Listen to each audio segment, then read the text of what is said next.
Hello everyone, this is 𝗂𝗵𝗺 and welcome to my channel.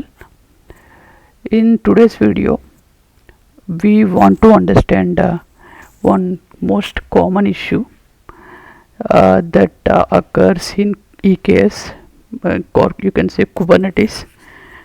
Out of top 10 Kubernetes issue troubleshooting, you can consider this is one of the most common issue, and we can keep it as within the top 10 issues. Whoever is attending interviews on Kubernetes, this is one of the most asked question.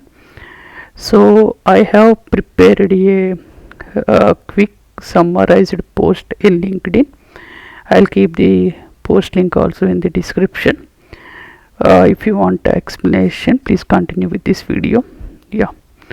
So the question is, sometimes our EKS node throws an error like memory request saturation threshold increase it to 90% or 99% like that.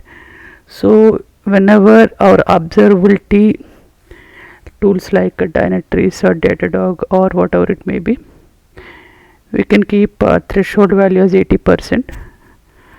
Sometimes because of some issues it will exceed that 80% or 90%.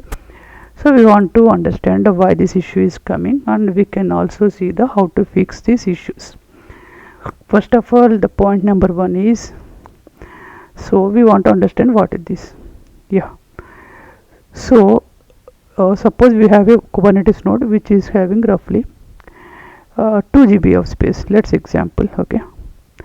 Even though it is having 2 GB of space and it is only consuming, it means the pods which are placed in that node is consuming only 1/4 of the total 2 GB space, that is 500 MB. Technically it's a 512. Still it is giving that error. What is the reason? That is the issue. So here if you read this point, the total memory requested by all pods equals to the node capacity.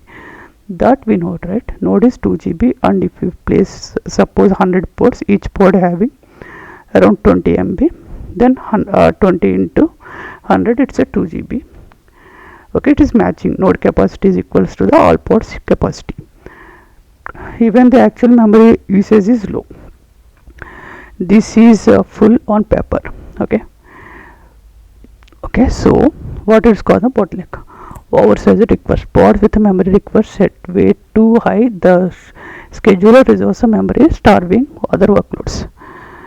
So within the pods manifest file, if we mention the requests, within the request, if we mention the utilization or memory requirement is high, suppose if you are maintaining 40 MB, it is reserving, the Kubernetes scheduler is reserving that particular size or space within the node.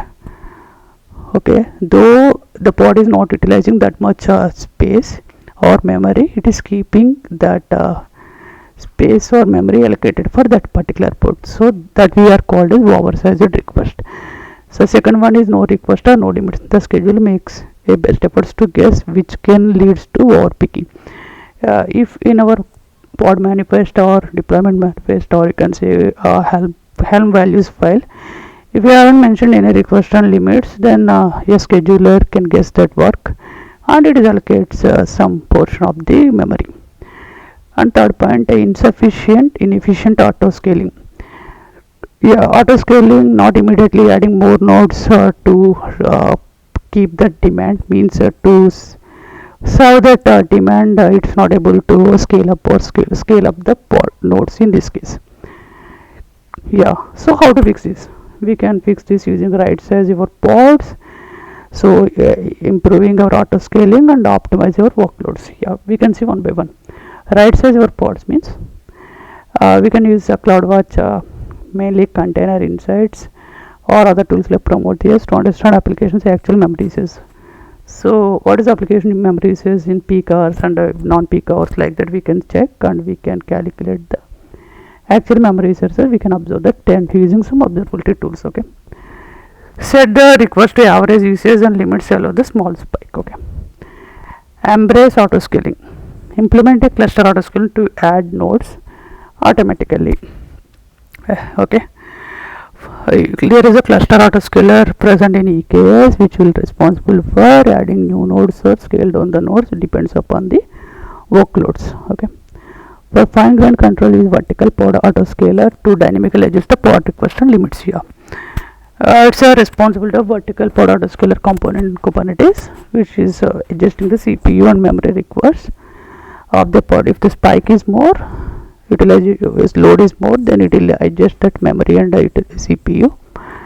If it is low, it is up to overrides that memory and CPU.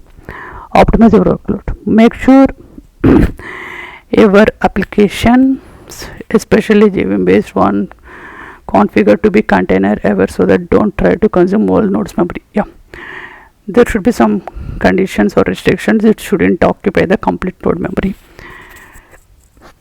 So we can keep make sure our pods are stick to some particular memory utilizations. Okay. By proactively managing your resource request, you can ensure your EKS nodes are truly ready for workloads, keeping your cluster healthy and efficient. Okay. So if I summarize this complete content, see, EKS nodes are saturated with this of memory issue. Memory is low. So one is oversized requests, no requests and limits, ready to. Okay. What are the fixes we can? So what we can do, autoscaling we can do, and pod right size of pods we can keep. Memory request saturation also we can keep in mind. Please share this is for this video. I request you to please provide your valuable comments so that I can improve my video content and teaching. I can improve better. Thank you.